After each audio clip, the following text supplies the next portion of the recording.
Hello मेरे प्यारे दोस्तों, कैसे हैं आप सभी। आशा है मुझे आप सभी अच्छे होंगे, ठीक होंगे। आज हम लोग करने वाले हैं मैथ का एक बेसिक पॉइंट, जिसमें कि हम लोग स्टार्ट करेंगे प्राकृत संख्या से। ये हम लोग बचपन में ही सीखते हैं, लेकिन ये हम लोगों को बुढ़ापा तक जो भी एग्जाम होता है सब में ये क्वेश्चन पूछता है। इससे एक ना एक क्वेश्चन इसे दिया ही रहता है कि इनमें से कौन सा प्राकृत है, कौन सा पूर्णांक है, कौन सा सम है, कौन सा विषम है, कौन सा भाज्य है, कौन सा अभाज्य है। ये सब एक ना एक क्वेश्चन इससे जरूर आता है, लेकिन ये हम लोग बचपन में ही सीखते हैं। 3 या 4 क्लास में ही हम लोग ये सीख जाते हैं। लेकिन ये हम लोगों को जहाँ तक एग्जाम होता है, कोई भी एग्जाम होता है, तो उसमें ये पूछता ही है। इसलिए आज हम लोग इसको रिवाइज करेंगे और सीखने समझने का प्रयास करेंगे। तो हम लोग अभी ऊंचे क्लास में है, तो इसको उतना मतलब परिभाषा पूरा डिटेल मतलब कह सकते हैं आप लोग, जैसे हम लोग बच्चों में पढ़ते थे वैसे नहीं पढ़ेंगे। इससे हम लोग आज शॉर्ट तरीके से पढ़ेंगे, जैसे कि हम लोगों को बस दिमाग में भी आ जाए और उतना झंझट भी नहीं हो, क्योंकि हमको बहुत सारा चीज़ पढ़ना है। ये बेसिक चीज़ है, तो सिर्फ इसको रिवाइज करना है। तो चलिए स्टार्ट करते हैं हम लोग। सबसे पहला है प्राकृत संख्या। प्राकृत संख्या को हम लोग इंग्लिश में कहते हैं नेचुरल नंबर। और नेचुरल नंबर क्या होता है, तो आप लोग बचपन में गिनती किए होंगे। तो गिनती हम लोग कहाँ से स्टार्ट करते हैं, तो 1 से स्टार्ट करते हैं। जो 1 2 3 4 100 तक करते हैं। तो क्या 100 तक की गिनती होता है, तो नहीं, 100 तक की गिनती नहीं होता है। हम लोग 100 तक ही करते हैं। उससे आगे भी होता है 102 103 104 202 205, ये सब भी गिनती होता है। लेकिन हम लोग करते थे 100 तक ही। ठीक है, इसलिए जो नेचुरल नंबर जो होता है, यानी प्राकृत संख्या जो होता है, वो होता है गिनती की सभी संख्या को हम लोग प्राकृत संख्या कहते हैं। गिनती की सभी संख्या को प्राकृत संख्या कहते हैं। तो गिनती की सभी संख्या यानी 1 2 3 4, इस तरह से डैश डैश डैश करके आप लोग कह सकते हैं अनंत तक। संख्या जो है वो अनंत तक होता है, संख्या का अंत नहीं होता। हम लोग पढ़ते जाएंगे, संख्या आता जाएगा। ऐसे भी हम लोग बोल सकते हैं 1 लाख 1, 1 लाख 2, ऐसे भी हम लोग गिन सकते हैं। नहीं गिनते, हम लोगों की गलती है, लेकिन ये होता है क्योंकि संख्या जो है वो अनंत तक होता है। ठीक है, उसके बाद है पूर्ण संख्या। पूर्ण संख्या को हम लोग इंग्लिश में कहते हैं होल नंबर। इसका परिभाषा होता है शून्य के साथ अगर प्राकृत संख्या हो तो वो पूर्ण संख्या कहलाता है। शून्य के साथ अगर प्राकृत संख्या हो तो वो पूर्ण संख्या कहलाता है। अब शून्य के साथ प्राकृत संख्या कैसे होगा, तो सबसे पहले शून्य होगा और उसके बाद जो भी प्राकृत संख्या है वो प्राकृत संख्या होगा। ठीक है, और इस तरह से ये डैश डैश डैश अनंत तक होगा। पूर्ण संख्या जो है वो शून्य के साथ प्राकृत संख्या होता है तो वो पूर्ण संख्या होता है। जैसे कि आप लोग देख सकते हैं पूर्ण संख्या जो है उसका स्टार्टिंग हम लोग 0 से करते हैं। जैसे 0 1 2 3 4, इस तरह से हम लोग करते हैं, डैश डैश अनंत तक करते हैं। ठीक है, उसके अगर प्राकृत संख्या का बात करें तो प्राकृत संख्या जो है वो 1 लाख से स्टार्ट होता है। हम लोग गिनती 1 से करते हैं, इसलिए प्राकृत संख्या 1 से होता है। उसके बाद है पूर्णांक। पूर्णांक जो होता है उसको हम लोग इंग्लिश में कहते हैं इंटीजर। पूर्णांक पूर्णांक क्या होता है, इसका परिभाषा क्या होता है, तो माइनस अनंत से प्लस अनंत के बीच की सभी संख्या को हम लोग पूर्णांक कहते हैं। ठीक है, उसमें 0 भी आता है। तो ये पूर्णांक जो है, तो इसको हम लोग संख्या रेखा पे से दर्शा सकते हैं। मैं एक संख्या रेखा यहाँ पे बना रही हूँ आप लोगों को समझने के लिए। ठीक है, ये 0 और इधर जो होगा वो प्लस में होगा। 2 3 4 5 6, ये अनंत। 6 तक ही हम लोग यहाँ पे लिए, तो 6 तक ही नहीं होता, अनंत तक होता है।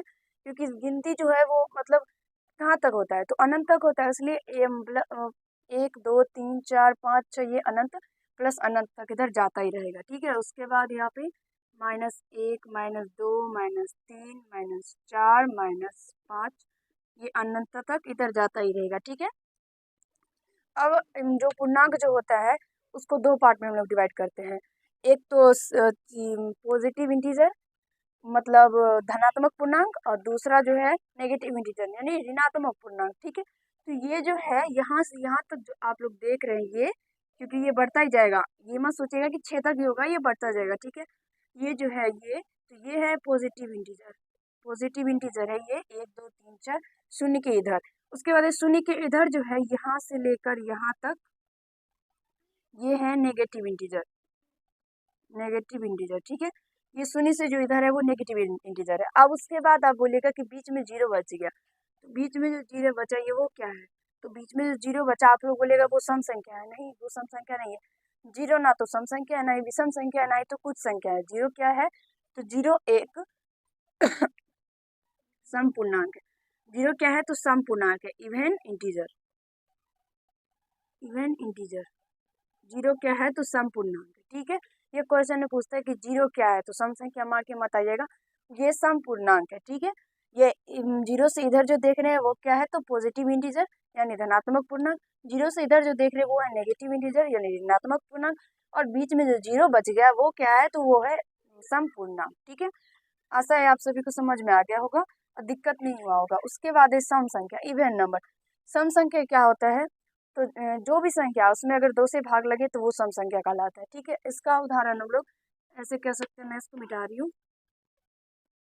इसका क्या होगा, तो 2, 4, 6, 8, इसी तरह से डैश डैश डैश अनंत तक ये होगा। ठीक है, अब वही आप लोग देख सकते हैं, मैंने अभी आप लोगों को बताया कि सम संख्या को जो अभी बताया मैंने आप लोगों को एग्जाम्पल, इसमें मैंने जीरो नहीं लिखा क्योंकि ये जो सम संख्या है इसमें जीरो नहीं आता है।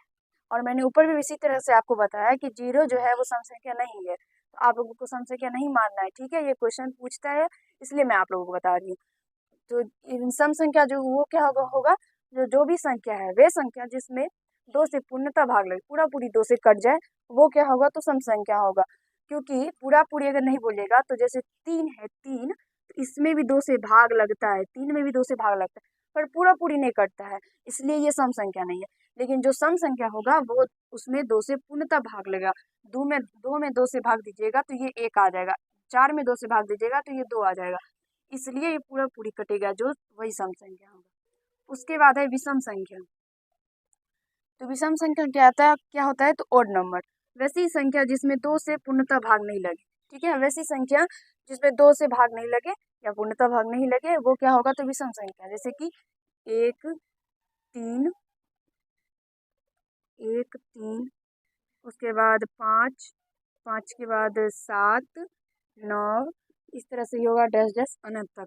आप एक चीज़ तो आप पक्का ही समझ ही सकते हैं कि जितना भी संख्या होता है वो सब अनंत तक होता है। ठीक है, तो उसका हम लोग ऐसे नहीं बोल सकते कि ये इतना तक ही होगा, वो अनंत तक होता है। ठीक है, उसके बाद है भाज्य संख्या, प्राइम नंबर। तो भाज्य संख्या जो है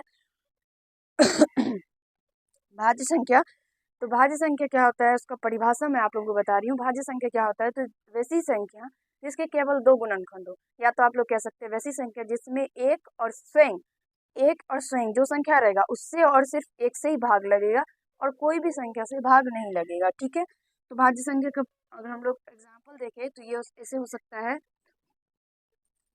भाज्य संख्या 2, 3, 5, 7, इस तरह से ही अनंत तक होगा ये भाज्य संख्या। आप लोग कह सकते हैं इसके बस दो गुणनखंड होते हैं, यानी दो संख्या से ही भाग लगता है। जैसे कि 2 है तो 2 में केवल 2 से भाग लगेगा और 1 से भाग लगेगा और कोई भी संख्या से भाग नहीं लग रहा है। अब उसके बाद 3, तो 3 में भी 1 से लगेगा और फिर केवल 3 जो संख्या रहेगा उससे और 1 से ही केवल जो जिसमें भाग लगेगा वो होगा प्राइम नंबर यानी अभाज्य संख्या। तो ये जितना भी संख्या आप लोग देख रहे हैं ये और भी होता है, अनंत तक होता है, ये सब भाज्य संख्या है। उसके बाद है अभाज्य संख्या है। उसके बाद भाज्य संख्या, भाज्य संख्या का होता है कंपोजिटी नंबर। तो भाज्य संख्या क्या होता है, तो वैसी संख्या जिसके दो से अधिक गुणनखंड हो। ठीक है, जिसके गुणनखंड दो से अधिक यानी वैसी संख्या जिसमें दो से अधिक संख्या से भाग लगे वो हो जाता है हम लोगों का भाज्य संख्या।